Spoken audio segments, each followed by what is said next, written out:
Assalamualaikum warahmatullahi wabarakatuh. Alhamdulillahirrabbilalamin. Segala puji milik Allah, penguasa alam semesta. Salam dan salawat mari kita limpahkan kepada junjungan kita Nabi Muhammad SAW.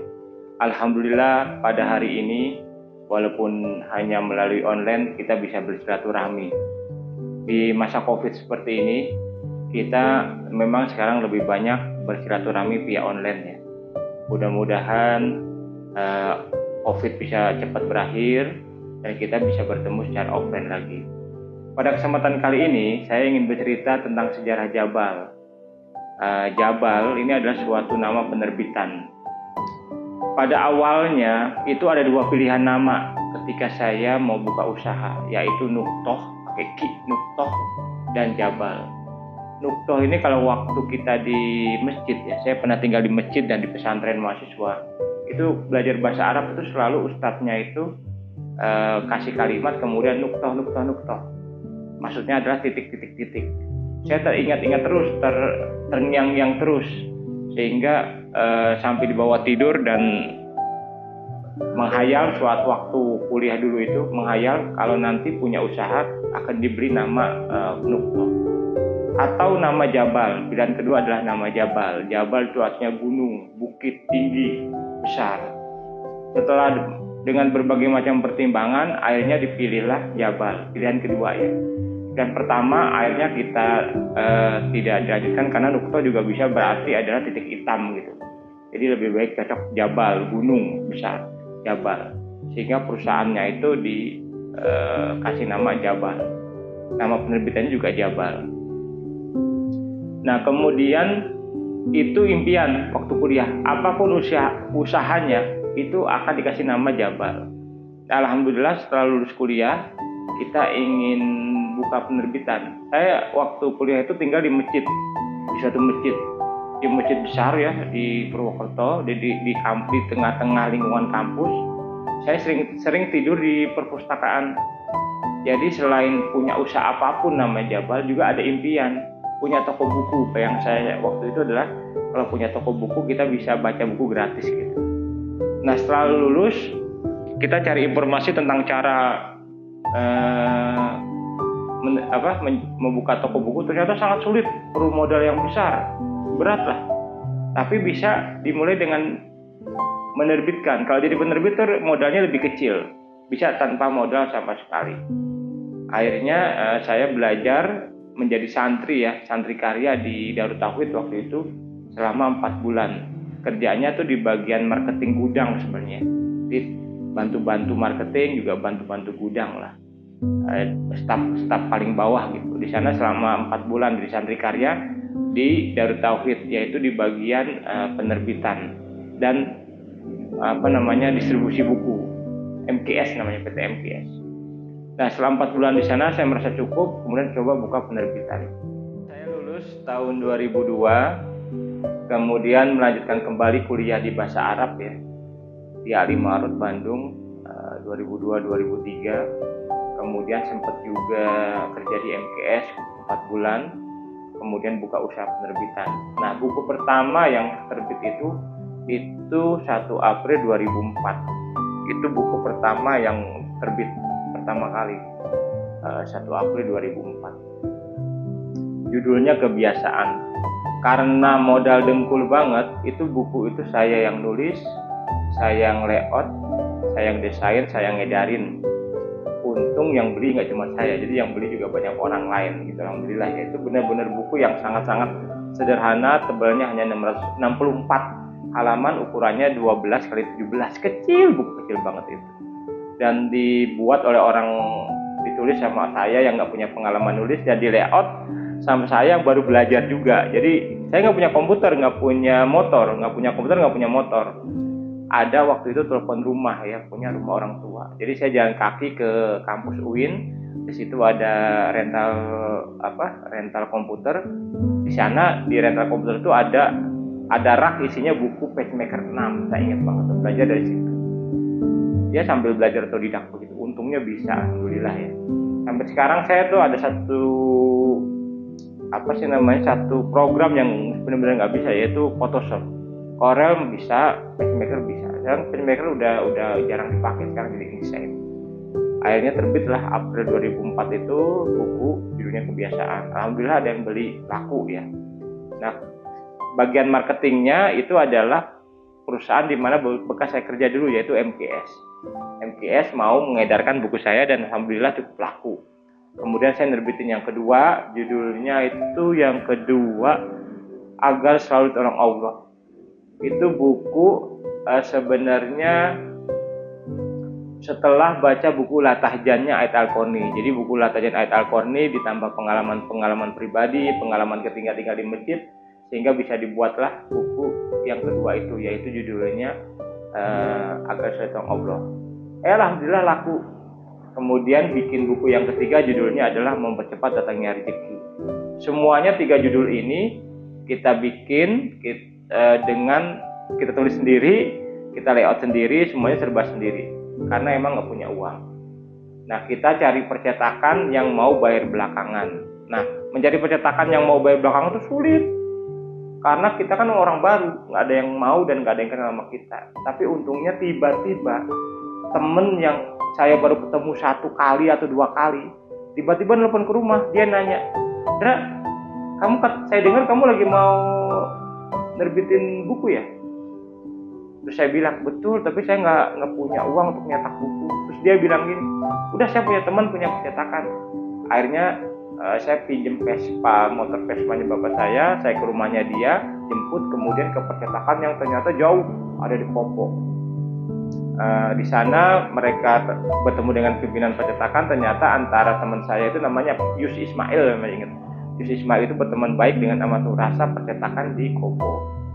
Nah, atas garansi pribadi ya, garansi nama baiknya Pak Yus Ismail ini, saya bisa nyetak di Pak Ahmad Nurasa percetakan di Kopo itu, bayarnya belakangan. Alhamdulillah, cetakan pertama bisa langsung dibayar, cetakan kedua bisa dibayar, dan cetakan ketiga juga bisa dibayar. Jadi seterusnya begitulah, saya di Pak Ahmad Nurasa itu kurang lebih sekitar 2 tahun nyetaknya. Semuanya benar-benar tanpa modal ya. Saya nggak punya uang sama sekali, modal dengkul banget. Bahkan modalnya nggak pakai dengkul, jadi nggak ada dengkul mas. Kita nggak punya modal, nggak punya uang, nggak punya pengalaman, nggak punya temen, nggak punya jaringan, nggak punya ilmu ketika bikin perusahaan penerbitan ini. Bener-bener modal semangat aja.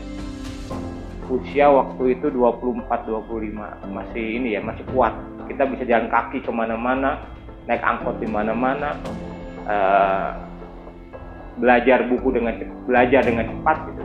Makanya kalau yang masih muda ini, kalau ingin belajar saatnya pas masih muda, karena kalau udah semakin berumur sulit banget, tenaga juga udah makin melemah.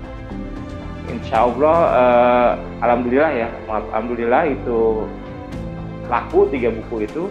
Kemudian bikin buku-buku yang keempat, kelima, keenam, saya lupa nih. Mungkin harus cari-cari datanya. Saya masih ingat sampai 3 judul pertama, tapi yang keempat, kelima, keenam udah mulai lupa. Nah, kerjasama dengan MKS itu berakhir kira-kira kalau nggak salah itu di buku keempat. Di buku keempat saya lupa judulnya apa. Saya ingat. Buku keempat itu judulnya itu Agar Menjadi Wanita Paling Bahagia di Dunia, karya Ait Al-Qarni. Kalau ini buku ini bukan tulisan saya sendiri. Buku ini tiba-tiba ada alumni Al-Azhar yang menawarkan mahasiswa Al-Azhar menawarkan naskah via email. Dan saya beli naskahnya dengan relatif nggak terlalu mahal ya, karena uangnya nggak ada juga. Dan di layout dengan ala kadarnya, didesain cover dengan ala kadarnya, jelek banget sebenarnya. Tapi alhamdulillah bagus. Agar Menjadi Wanita Paling Bahagia di Dunia. Nah, penerjemahnya itu waktu itu masih kuliah di Al-Azhar. Sekarang udah di Indonesia, itu kejadian 20 tahun lalu, dan sampai sekarang kita masih berteman di sosial media dan masih sesekali WA. Usianya udah beda 20 tahun ketika kita nerbitin pertama kali buku ini. Alhamdulillah itu buku keempat laku juga. Buku kedua masih dicetak, buku keempat masih dicetak. Buku pertama udah nggak dicetak, buku ketiga udah nggak dicetak. Tapi buku yang kedua, Agar Selalu Tolong Allah, dan yang keempat, Agar Menjadi Wanita Paling Bahagia di Dunia, itu sampai sekarang masih dicetak. Satu judul itu masing-masing udah kecetak kurang lebih 2.000 buku sampai sekarang. Alhamdulillah. 2.000 buku. Kalau satu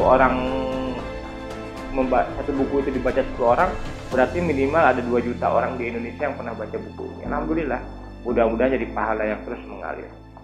2004 itu fase-fase ini ya, fase-fase perjuangan saya ketika dari penerbit Jabal. Banyak ini ya, banyak yang remehin kita, bahkan banyak beberapa agen yang sebenarnya toko buku dan agen yang kita tawarin buku tersebut itu tidak simpatik lah ucapan maupun perilakunya kepada saya yang baru datang. Bahkan pernah ada kejadian buku saya dilempar. Jadi saya ketika nawarin buku udah jadi, buku itu dilempar dengan kalimat kira-kira kayak gini, oh buku apaan ini, buku nggak laku. Tapi saya biasa-biasa aja.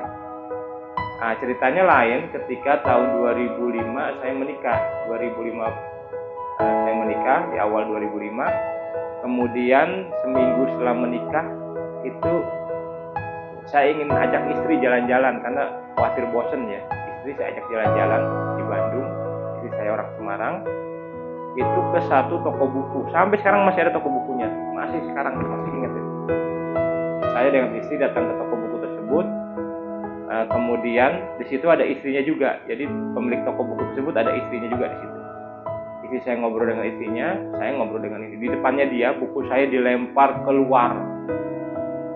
Buku nggak laku ditawarin ke saya, kata dia. Ini apaan? Kamu penerbit baru? Wah, bla bla, menghina banget. Istri saya ngelihat, langsung ekspresinya berubah. Istri saya tuh kaget, ketakutan, kecewa dan sebagainya. Kaget suaminya tuh yang baru nikah seminggu itu diperlakukan seperti itu. Nah, istrinya si pemilik toko buku juga diem aja, nggak bisa ekspresi apapun. Buku saya dilempar keluar sampai di jalan.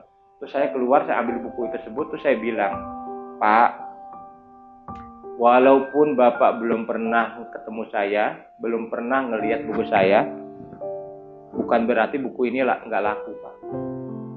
Kalau Bapak nggak nerima ya baik-baik aja. Toh dulu Bapak dulu ngemper.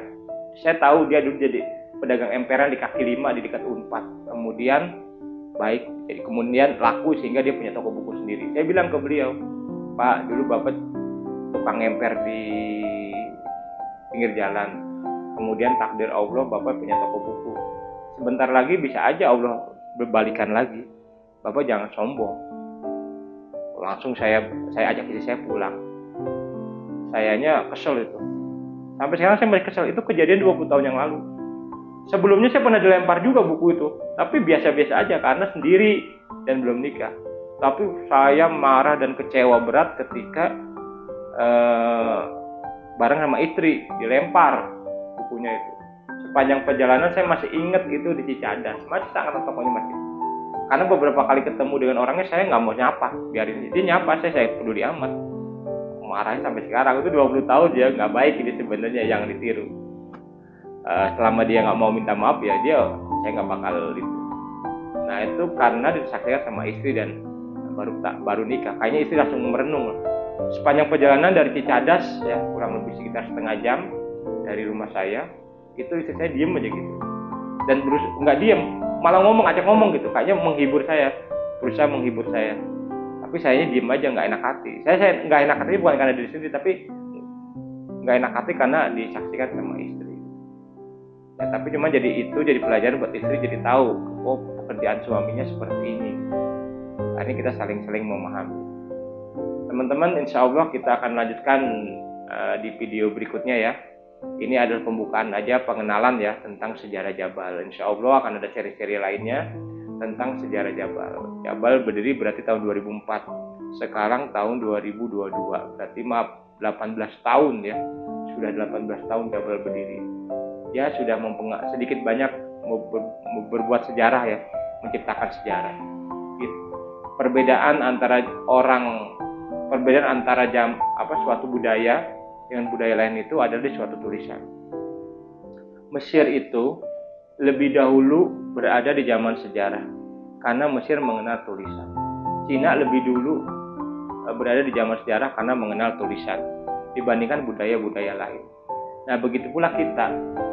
Nah, alhamdulillah ini penerbit Jabal dan saya itu telah membuat sejarah, yaitu membuat catatan tertulis. Perbedaan antar zaman sejarah dengan zaman prasejarah itu adalah adanya tulisan. Kalau sebelum zaman prasejarah itu karena tidak ada tulisan. Kalau udah ada tulisan berarti masuk dalam zaman sejarah. Alhamdulillah penerbit Jabal udah 18 tahun. Nanti di video-video berikutnya saya akan cerita semuanya, lika-liku kisah senang sedihnya di penerbitan Jabal dan melewati masa online, zaman online yang berubah, kemudian sekarang ada Covid dan sebagainya. Alhamdulillah kita bisa selamat dan bisa tetap survive, bahkan bisa tumbuh.